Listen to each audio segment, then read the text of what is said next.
अच्छा बेटा, हम लोग जो पेपर अटेम्प्ट कर रहे हैं वो है अक्टूबर नवंबर 23 वेरिएंट 2। बैकवर्ड्स हम लोग जाएंगे ताकि आप लोगों के सबसे रीसेंट पेपर्स जो हैं वो पहले से ही प्रैक्टिस हो जाए, ठीक है।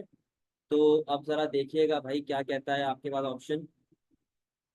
कह रहा है भाई, विच स्टेटमेंट इज करेक्ट। कौन सी स्टेटमेंट करेक्ट है? Economic goods are not scarce goods, गलत बेटा। इकोनॉमिक गुड्स स्कार्स गुड होते हैं। Economic goods have no opportunity cost, बेटा फ्री गुड की कोई अपॉर्चुनिटी कॉस्ट नहीं होती, गलत ऑप्शन है। फ्री गुड आर स्कार्स, बेटा they are unlimited in supply. Free goods have no opportunity cost, yes. Correct answer आपके पास यहाँ पे डी आता है। The economy of country X is always on its production possibility curve. When will the goods and services produced by country X become more scarce? कहते हैं आप PPC के ऊपर ऑपरेट करते हैं। आपकी जो क्या कहते हैं प्रोडक्शन पॉसिबिलिटी कर्व है, कौन सी ऐसी मूवमेंट होनी चाहिए जिसपे वो और ज्यादा स्कैर्स हो जाता है? तो बेटा यहाँ पे देखिएगा, एक सेकंड जरा रुकिए।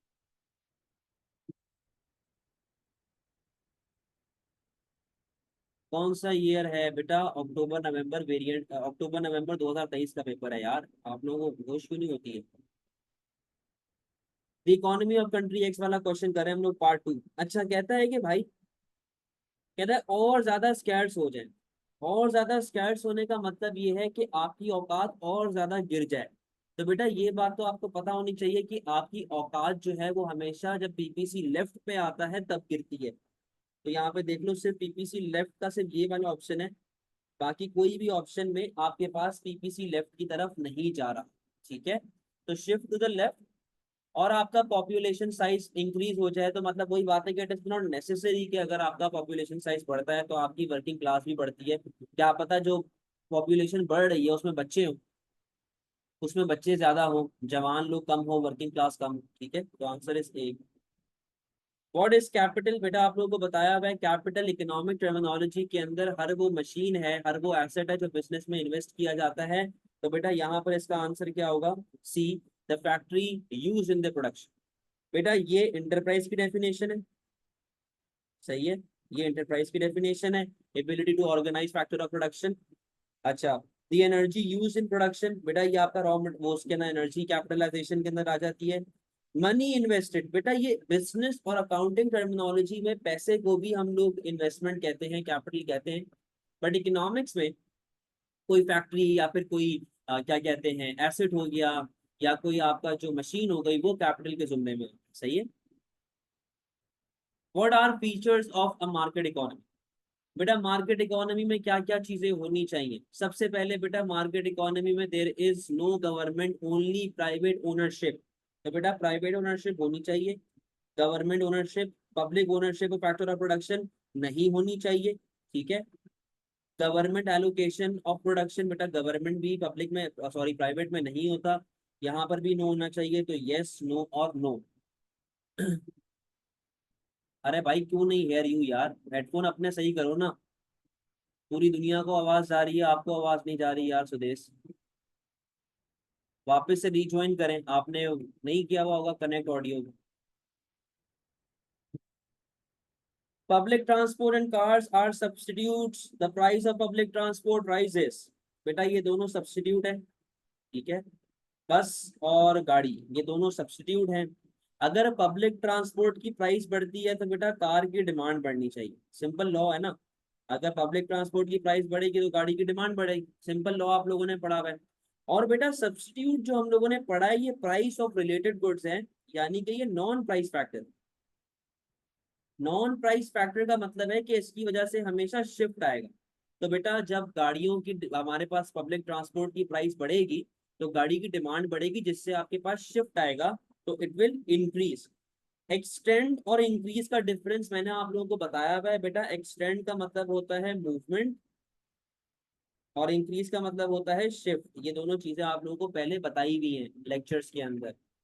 सर मुझे सही आवाज नहीं आ रही सर, मेरे नाम से कोई और आया हुआ है। कौन आया हुआ है आपके नाम से यार, ये कौन है ये? फिर मैं, मेरा जो है ना जबान मेरी खराब हो जाएगी, कौन है ये? आपके नाम से कोई नहीं आया हुआ भाई, आप अकेले ही हो।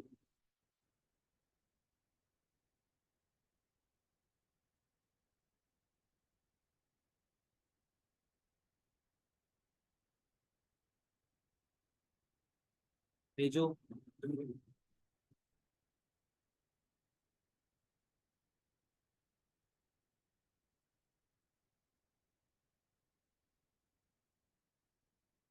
आगे आए। The market of four products are all in equilibrium. The table gives the value of price elasticity of supply for each product. The demand for each product shifts to the right by 5,000 units at all prices. Which product will have the largest price increase? अच्छा अब देखो, यहाँ पर आपके पास चार price elasticity of supply given है, और वो कहता है कि डिमांड आपकी 5,000 यूनिट से बड़ी है। कहता है कि चारों में से कौन सा ऐसा ऑप्शन होगा जहां पर आपके पास प्राइस में सबसे ज्यादा अफेक्ट आ। तो यार चार अलग अलग डायग्राम्स में बना रहा हूँ आप लोगों के सामने, ताकि आप लोगों को आइडिया हो जाए। और मैं यहाँ पे अलग अलग पीईएस ड्रॉ करूंगा। बेटा ए के अंदर PES perfectly, sorry, perfectly inelastic है। बी में पीईएस आपकी इनइलास्टिक है। सी में यूनिटरी इलास्टिक है। और डी में वो इलास्टिक। सही है, इलास्टिक और ये डी के अंदर। सही है भाई, अब सुनो जरा। अब सुनो जरा बेटा, ये आपके पास इनिशियल डिमांड कर्व आ गया। सबका इनिशियल डिमांड कर्व आ गया। सही है, सबका इनिशियल डिमांड कर्व आ गया। और सबकी इनिशियल ये प्राइस लेवल आ गई। ठीक है भाई, ये सबकी प्राइस लेवल आ गई। पी, पी, पी और पी। ठीक है। अब सुने, कहता है कि अगर आपके प्रोडक्ट की डिमांड 5,000 यूनिट से बढ़ती है, तो कौन से ऑप्शन में सबसे ज्यादा आपके पास प्राइस इंक्रीज आ रही है? कौन से ऑप्शन में सबसे ज्यादा आपके पास प्राइस इंक्रीज आ रहा है? तो बेटा डिमांड को देखो बढ़ा के देखते हैं। ये डिमांड बढ़ी, ये डिमांड बढ़ गई, ये डिमांड बढ़ गई और ये डिमांड बढ़ गई। सही है? इस तरह से आपकी सारी डिमांड कर्व जो है वो बढ़ती जा रही है। सही है भाई, ये आपके पास बढ़ रही। अच्छा, अब नई प्राइसेस भी निकाल लो। ये प्राइस लेवल आ गई, ये प्राइस लेवल आ गई, ये प्राइस लेवल आ गई और ये प्राइस लेवल। बेटा मेरे हिसाब से सबसे ज्यादा प्राइस में इंक्रीज यहाँ पे आ रहा है। और यहाँ पर क्यों आ रहा है? क्योंकि ये परफेक्टली इनइलास्टिक सप्लाई है। तो बेटा आंसर क्या बनेगा? सिक्स का ए बन जाए। आगे आए।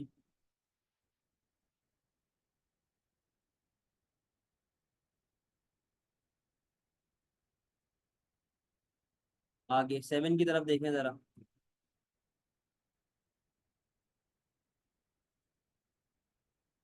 What is the value of PED for a product if total revenue remains same when price is reduced? बेटा भले प्राइस बढ़ाओ, भले प्राइस कम करो, आपका रेवेन्यू हमेशा सेम रहेगा, ऐसा कौन कहता है? Unitary elastic. तो कौन सा है बेटा वो? Equals to one. सेवन का आंसर इज डी। ठीक है, आगे आओ।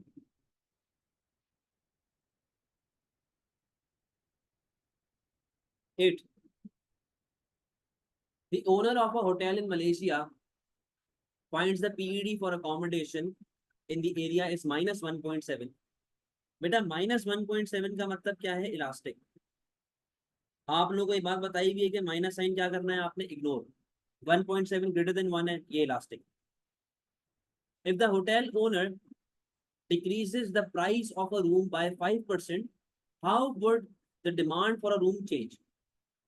बेटा पहली बात तो वो कह रहा है कि अगर मैं प्राइस डिक्रीज कर दूं 5% से, तो उससे डिमांड पे क्या अफेक्ट आएगा? लॉ ऑफ डिमांड बोलता है कि प्राइस कम होगी तो डिमांड बढ़ेगी। ऐसा ही है। तो हमने वो ऑप्शंस देखने हैं जिनमें आपकी डिमांड बढ़ रही है। और वो दो कौन से ऑप्शन है? ये सी और डी। यहाँ पर लिखा हुआ डिमांड आपकी फॉल होगी, जो कि लॉ ऑफ डिमांड को गलत प्रूफ कर रहा है। तो ये दोनों ऑप्शन ही आपके गलत है। ठीक है, बात आती है कि दोनों में से कौन सा आंसर हो। बेटा इलास्टिक डिमांड कहता है कि percentage change in quantity demand is greater than percentage change in price. यानी कि अगर प्राइस में 5% चेंज आ रहा है, तो डिमांड में 5% से ज्यादा चेंज आना चाहिए। प्राइस में 5% चेंज आ रहा है, तो डिमांड में 5% से ज्यादा चेंज आना चाहिए। यही चीज हमने इलास्टिक में पढ़ी है। प्राइस थोड़े से कम होगी, डिमांड ज्यादा से बढ़ेगी। तो बेटा यहाँ पर क्या आंसर होना चाहिए आपका? 5% से प्राइस चेंज हो रही है, प्राइस डिक्रीज हो रही है, तो आंसर 5 से बड़ा होना चाहिए। दोनों में से कहां पर आंसर 5 से बड़ा है? डी में। तो आंसर क्या बन जाएगा आपका? डी।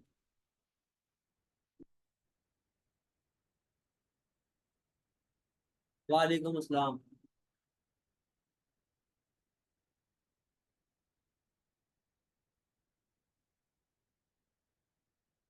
आगे बढ़े। 9 के ऊपर आए। Good weather results in an increase in the demand for tomatoes. It also increases the supply of tomatoes. What must be a result of this? कहता है कि भाई हमारे पास मौसम अच्छा हुआ जिसकी वजह से टोमेटोज की डिमांड बढ़ गई और हमारे पास टोमेटोज की सप्लाई भी बढ़ गई है। तो कहता है कि क्या रिजल्ट होना चाहिए इसका। तो यार अब बात सुनो ना, यहाँ पर मैं डायग्राम बना दूं। इधर आ गई प्राइस, यहाँ पे आ गई क्वांटिटी, ये आ गई आपके पास डिमांड, ये आ गई आपके पास सप्लाई। ठीक है, इक्विलिब्रियम ई, ये इक्विलिब्रियम क्वांटिटी आ रही है और ये इक्विलिब्रियम प्राइस आ रही है। ठीक है भाई, अब सुनिएगा जरा। कहता है कि आपके पास अच्छा वेदर आया जिसकी वजह से आपकी डिमांड बढ़ गई। लो भाई डिमांड बढ़ा दो, डिमांड आपकी बढ़ गई फ्रॉम D to D1। और कहता है आपकी सप्लाई भी बढ़ गई है, लो भाई सप्लाई बढ़ा दो फ्रॉम S to S1। ये नया इक्विलिब्रियम आ गया आपके पास। आपके पास प्राइस लेवल सेम चल रही है जबकि आपकी इक्विलिब्रियम क्वांटिटी जो है वो इंक्रीज हो चुकी है।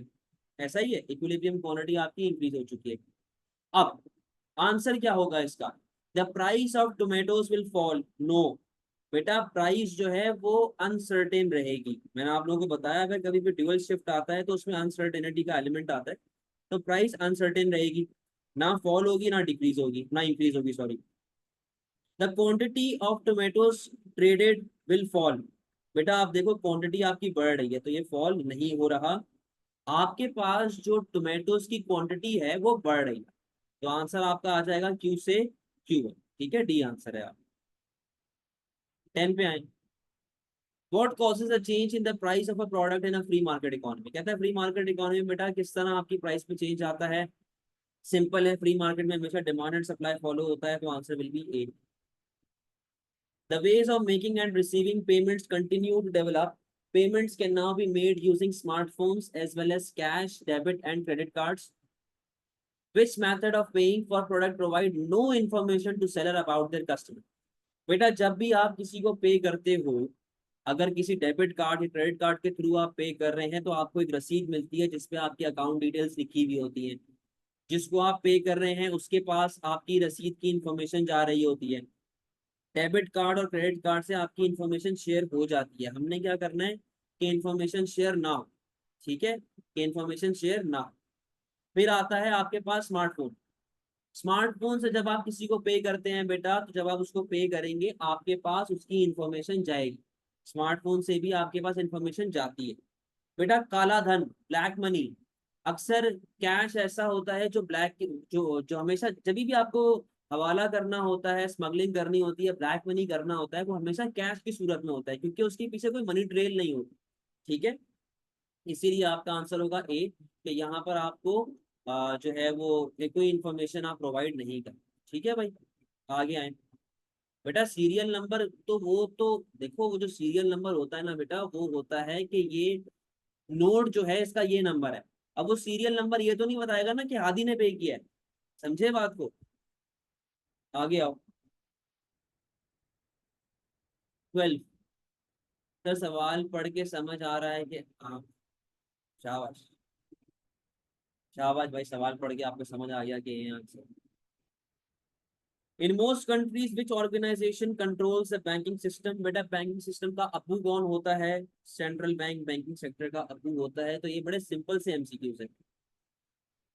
What is not a reason for differences in the earnings of airline pilots in a particular country? What is not a reason? बेटा आंखें खोल के पढ़ा करो, आंखें खोल के पढ़ा करो। What is not a reason? यानी कि आपने वो आंसर सेलेक्ट करना है जो कि डिफरेंस इन अर्निंग का रीजन ना हो। तो पहले वो क्या कहता है? Bargaining power of employees. बेटा बार्गेनिंग पावर ऑफ एम्प्लॉइज जो आपके पास होता है उसके अंदर आपके पास डिफरेंसेस आ रहे होते हैं।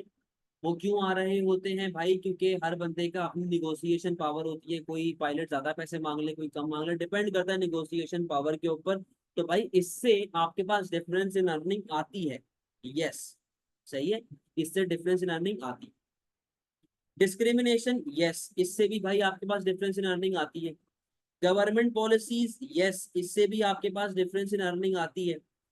इन्फ्लेशन, नो, क्योंकि बेटा इन्फ्लेशन से हर बंदे को अफेक्ट पड़ता है। इन्फ्लेशन से कभी किसी की रियल इनकम गिर जाती है, कभी कभी जो है वो रियल इनकम बढ़ जाती है। तो यहाँ पर इन्फ्लेशन एक ऐसा वाहिद फैक्टर है जहां पर आपके पास कोई अफेक्ट नहीं आता आपकी वेजेस के ऊपर। डिफरेंस इन वेजेस की बात करें ना यहाँ पे बेटा, कोई बंदा ज्यादा पैसे मांग ले कोई कम मांग ले, उसके अंदर थोड़ी आप कुछ कर सकते हो। समझे बात को? उसके अंदर आप कुछ नहीं कर सकते। तो आपकी जो इन्फ्लेशन है वो आपके पास डिफरेंस इन अर्निंग नहीं करना। सही है।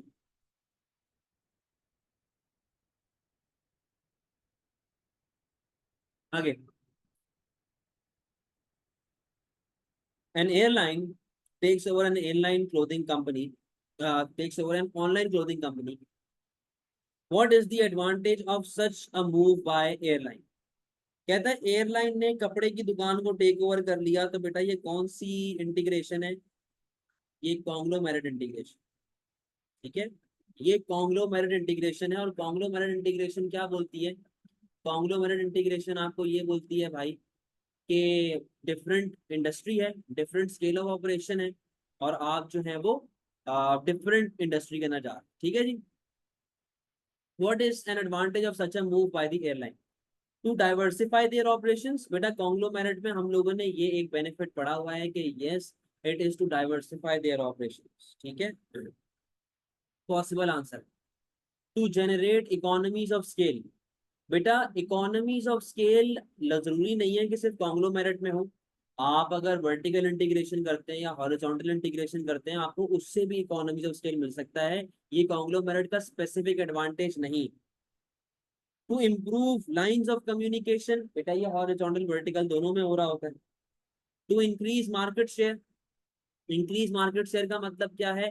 कि भाई आपको अपनी जो है वो सेलिंग पावर बढ़ानी है, आपको अपनी ओवरऑल क्या कहते हैं, मार्केट के अंदर अपना जो है वो नाम बढ़ाना है। तो बेटा ये वर्टिकल और हॉरिजॉन्टल इंटीग्रेशन में भी हो सकता है, ये स्पेसिफिकली कॉन्ग्लोमेरेट का बेनिफिट नहीं है। तो इसका आंसर क्या होगा भाई? ए हो। ठीक है।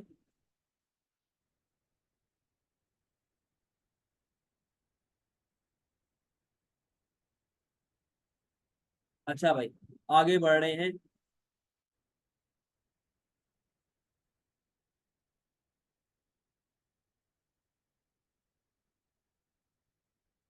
ये जरा एक सेकंड।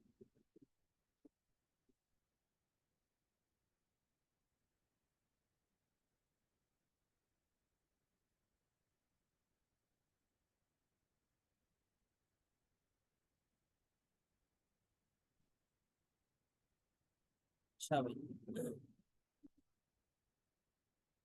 15।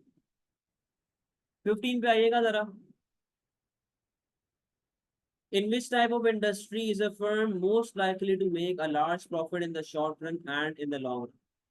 कहता है कि एक दुकान जो है शॉर्ट रन में और लॉन्ग रन में किस तरह ज्यादा से ज्यादा profit कमाएगी।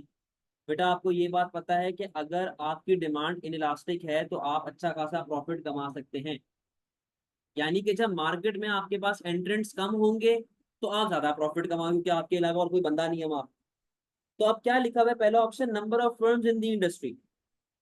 Number of firms in the industry का मतलब ये है कि यार आप अकेले ऑपरेट कर रहे हैं या फिर आपके साथ बहुत सारे लोग मिलके काम कर रहे हैं। बेटा अगर आप अकेले ऑपरेट करेंगे तो आपके चांसेस ऑफ प्रॉफिट ज्यादा बढ़ जाएंगे, आप ज्यादा प्रॉफिट कमा सकते हैं। तो आंसर इसका सी या डी में से एक है। अगर मैं नहीं आया तो डिमांड तो इलास्टिक हो जाएगी। फिर barrier to entry into the industry. बेटा अगर तो लो बैरियर टू एंट्री हुई ना, तो हर बंदा मार्केट में घुस जाएगा। जब हर बंदा मार्केट में घुसेगा तो उससे प्रॉब्लम ये होती है कि आपके पास कंपटीशन बढ़ जाएगा और आपके प्रॉफिट गिरने का डर होगा। अगर बैरियर टू एंट्री अगर आपके पास हाई हुई, आपके पास बैरियर टू एंट्री ज्यादा हुए, तो लोग मार्केट में आपके पास एंट्री नहीं कर सकते, और जब मार्केट में एंट्री नहीं कर पाएंगे आप अकेले बैठ के पूरा प्रॉफिट कमा सकते हैं। आंसर क्या बन जाएगा? सी।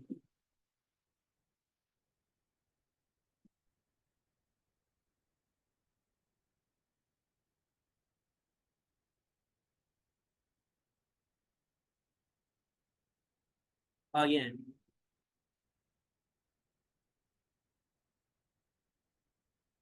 16।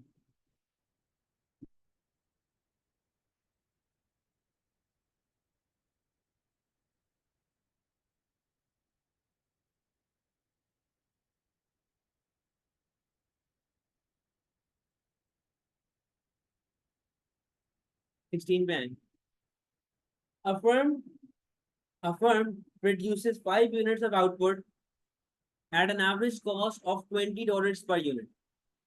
कहता है एक दुकान है जो 5 यूनिट ऑफ आउटपुट बनाता है और जो कॉस्ट उसको पड़ती है वो $20 पड़ती है। अच्छा भाई, the cost of 6 unit is 26। कहता है छठा यूनिट बनाने की जो उसको कॉस्ट पड़ी है ना वो ₹26 पड़ी है। जब उसने पहले 5 बनाए तो उसको एवरेज ₹20 पड़ी। छठा यूनिट बनाने पे उसको एवरेज कितनी कॉस्ट पड़ी है, सिर्फ एक यूनिट छठे पे कितनी पड़ी है, 26। तो कहता है कि यार अगर मैं 6 यूनिट बनाता हूँ तो 6 यूनिट बनाने की एवरेज कॉस्ट क्या हो। तो बेटा बात सुनो, 5 यूनिट बनाने की एवरेज कॉस्ट है 20, यानी कि आपको कितने रुपए पड़ गए, यहाँ पे आपको ₹100 पड़ गए। जो आपने छठा यूनिट बनाया वो कितने का बना, ₹26 का। तो 100 + 26 कितना हो गया ये, 126। ये 6 यूनिट की टोटल कॉस्ट आ रही है। अब जब आप इसको नंबर ऑफ यूनिट से डिवाइड करेंगे तो आपके पास क्या आ जाएगा, average cost of producing 6 units आ जाएगा, जो आपके पास क्या है, 21। ठीक है। What is an example of government macroeconomic policy। बेटा मैक्रो इकोनॉमिक्स में हम लोगों ने सिर्फ किसकी बात की है भाई, हम लोगों ने मनी सप्लाई को इंक्रीज या डिक्रीज करने की बात की है। फूड इंडस्ट्री ये माइक्रो का कॉन्सेप्ट है, मोनोपोली माइक्रो में पड़ा है, मैक्सिमम प्राइस माइक्रो में पड़ा है। Why would devaluing the international value of an economy's currency help reduce unemployment।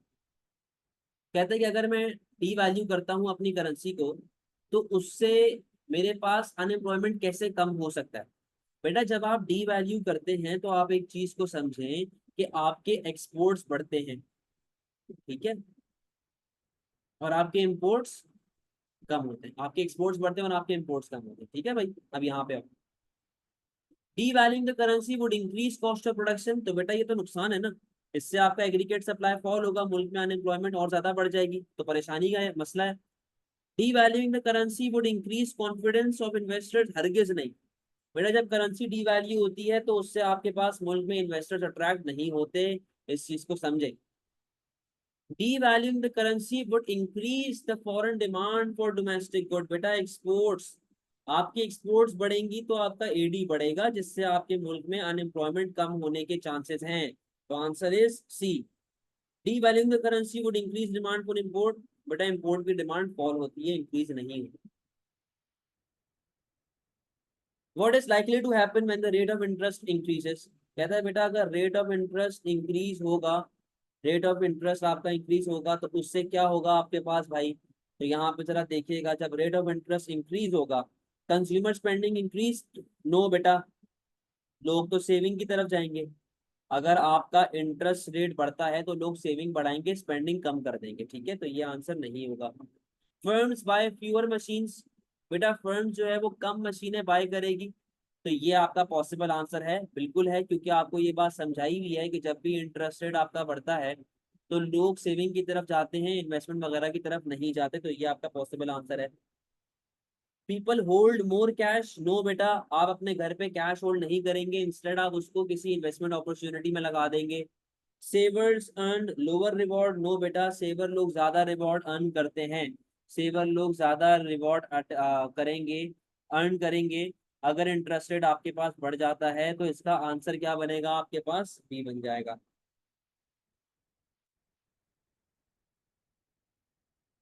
आगे, what is not a supply side policy measure. चारों में से सप्लाई साइड पॉलिसी कौन सा नहीं है, control of trade union power. बेटा ये सप्लाई को अफेक्ट करता है, ये आपका सप्लाई साइड पॉलिसी मेजर है। Higher indirect taxes.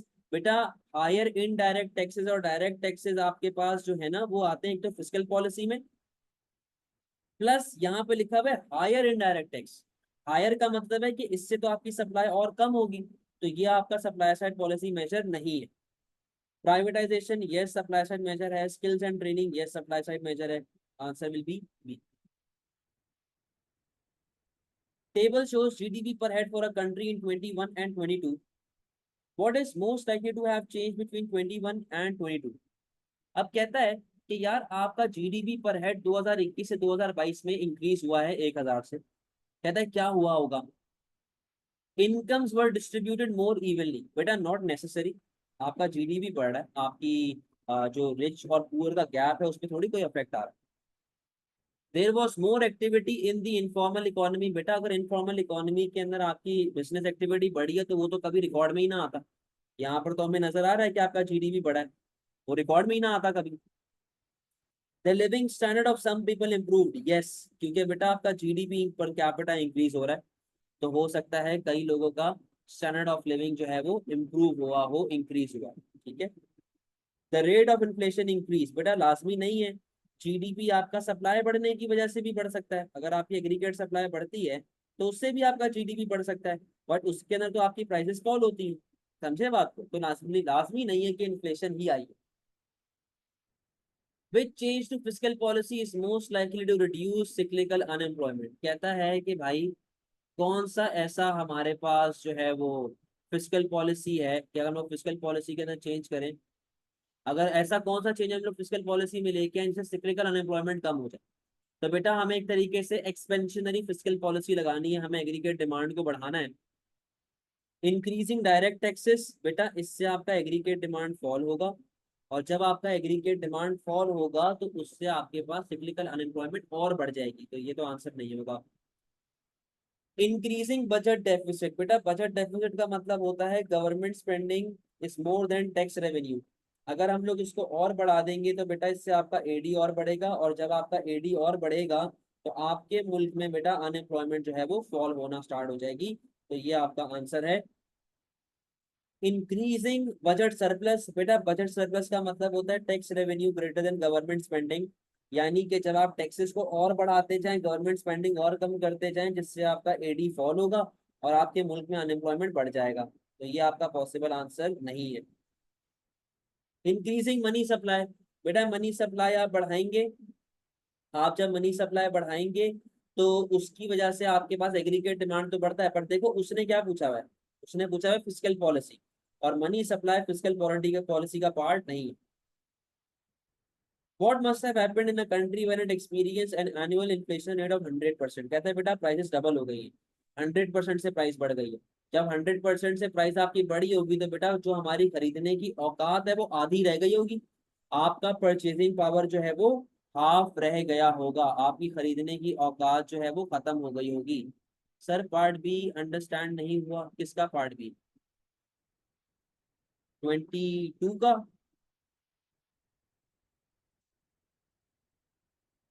Twenty two का? बेटा बजट डेफिसिट क्या होता है? बजट डेफिसिट का मतलब होता है कि गवर्नमेंट स्पेंडिंग जो है वो ज्यादा है और मुल्क में जो टैक्स कलेक्शन है वो कम है।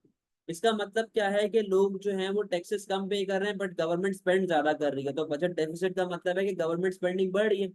गवर्नमेंट स्पेंडिंग बढ़ने से आपका एग्रीगेट डिमांड बढ़ता है, जिसकी वजह से आपके पास सिक्लिकल अनएम्प्लॉयमेंट कम हो जाती है, ठीक है, क्योंकि जब एग्रीगेट डिमांड बढ़ेगा तो अनएम्प्लॉयमेंट आपके पास कम ही होगी ना, जीडीपी आपका बढ़ता है। समझे बात को?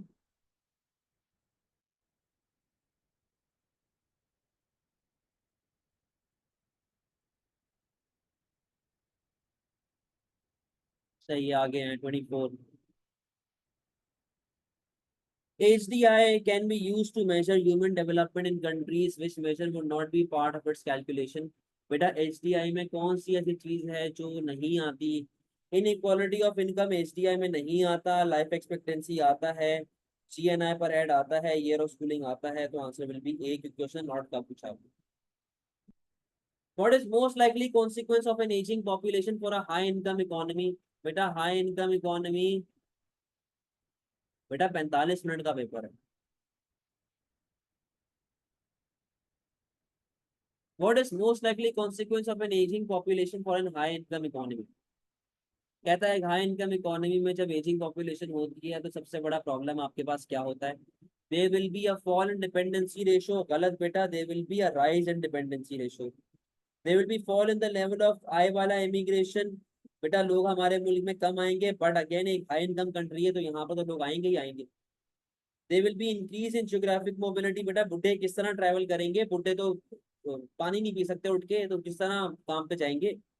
दे will be increase in spending on health care, yes, आपको बाबों के लिए हेल्थ केयर पे खर्चा करना पड़ेगा ताकि बाबों की हेल्थ अच्छी हो। In some developing countries, a large percentage of the population is involved in subsistence farming. What can be concluded from this? कहता है कि एक डेवलपिंग नेशन में बहुत से लोग सबसिस्टेंस फार्मिंग में इन्वॉल्व हैं। तो कहता है हम लोग इससे क्या कंक्लूड कर सकते हैं भाई? Each family will be able to produce enough to live on. बेटा फार्मर लोग कहाँ इतना पैसा कमाते हैं कि वो आराम से जिंदगी गुजार लें, तो उनके लिए तो मुश्किल है। Production is unlikely to be capital intensive. Yes, क्योंकि बेटा फार्मिंग में मेजोरिटी काम मैनुअल लेबर कर रहा होता है। Production will be efficient. No बेटा, फार्मिंग में जब तक आप मैनुअल लेबर से काम ले रहे हैं, production will never be efficient. They will B high level of trade. लाजमी नहीं है बेटा, फार्मर्स का कहाँ इतना ट्रेड होता है, इंटरनेशनली भी और लोकली भी। तो answer will be B.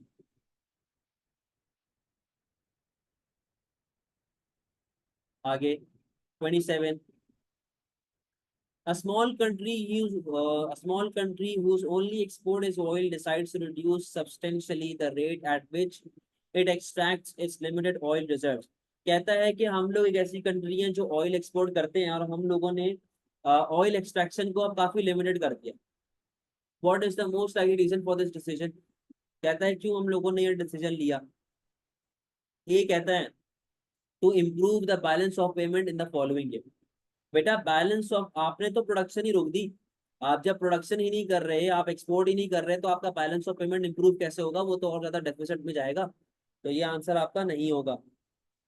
To increase government income, again वही बात है बेटा, जब आप प्रोडक्शन ही नहीं कर रहे, आप कोई टैक्स ही नहीं पे करेंगे, तो किस तरह गवर्नमेंट की इनकम बढ़ेगी? काट दो। To maintain future living standard, बेटा सस्टेनेबिलिटी। सस्टेनेबिलिटी याद करो कि आगे आने वाली फ्यूचर जनरेशन के लिए हमारे पास जो है वो चीजें मौजूद रहें, खत्म ना हो जाएं। To raise the level of employment in oil industry, बेटा जब आप कोई प्रोड्यूस ही नहीं कर रहे हैं, तो आप किस तरह जो है वो ऑयल इंडस्ट्री के अंदर अपनी एम्प्लॉयमेंट को बढ़ाएंगे? आप नहीं कर सकते। Country X believes that country Y is selling steel at prices below the average cost of production. So country X imposes a higher tariff on steel imports from country Y. What does country X hope to achieve by imposing a higher tariff? बेटा ये बात आपको पता है कि जब आप कोई भी कंट्री बिलो कॉस्ट अपना माल बेचती है और आप उस पर टैरिफ लगाते हैं टू रिड्यूस देयर इम्पोर्ट, जो बाहर से हमारे पास आ रही है, इस कॉन्सेप्ट को कहा जाता है डंपिंग। ठीक है, ये डंपिंग का कॉन्सेप्ट है। तो कंट्री एक्स कहता है कि कंट्री वाई जो है बिलो कॉस्ट बेच रही है, तो इसका आंसर क्या होगा? हम लोग टैरिफ क्यों लगा रहे हैं? To avoid country Y from dumping steel in country X. ठीक है। Which factor would cause a country's exchange rate to fall? बेटा आपका एक्सचेंज रेट किस तरह फॉल हो सकता है? आपकी डिमांड फॉर इम्पोर्ट बढ़ जाए। अगर आपकी डिमांड फॉर इम्पोर्ट बढ़ेगी, यू हैव टू पे मोर, जिसकी वजह से आपकी ओवरऑल सप्लाई ऑफ करेंसी बढ़ती है, और जब सप्लाई ऑफ करेंसी बढ़ती है तो वैल्यू ऑफ करेंसी गिर जाती है। तो यस, ये आंसर है। Demand for interest rate rises, domestic saving increase, इनका कोई लिंक नहीं होता। मोर टूरिस्ट विजिट द कंट्री, बेटा इससे आपकी डिमांड फॉर करेंसी बढ़ती है और करेंसी एप्रिशिएट होती है। उसने हमें क्या बोला हुआ है? डेप्रिसिएशन का पूछा हुआ है। Many European firms employs workers from the Philippines. These workers send part of their income to relatives in the Philippines। कहता है फिलीपीन में लोग बैठे हुए, ओ सॉरी यूरोप में लोग बैठे हुए, फिलीपीनी बैठे हुए, और वो फिलीपीनी यूरोप से पैसा भेजते हैं अपने घर, यानी कि रेमिटेंसेस भेज रहे हैं। In which part of the balance of payment current account for the Philippines would these transactions be recorded? बेटा ट्रेड इन गुड और ट्रेड इन सर्विस में तो नहीं आएगा। आंसर बचा प्राइमरी इनकम या सेकेंडरी इनकम। बेटा प्राइमरी इनकम आपको मिलती है इन्वेस्टमेंट पे, जैसे कि आपने शेयर्स दिए हुए तो आपको डिविडेंड मिल गया, आपने लोन दिया हुआ तो आपको इंटरेस्ट मिल गया। तो प्राइमरी इनकम में भी ये चीज रिकॉर्ड नहीं होती, रेमिटेंस आपका रिकॉर्ड होता है सेकेंडरी इनकम में। समझ गए बात को? तो बेटा ये आपका अक्टूबर नवंबर 2023 का पेपर था जो आज हम लोगों ने अटेम्प्ट किया है। ठीक है,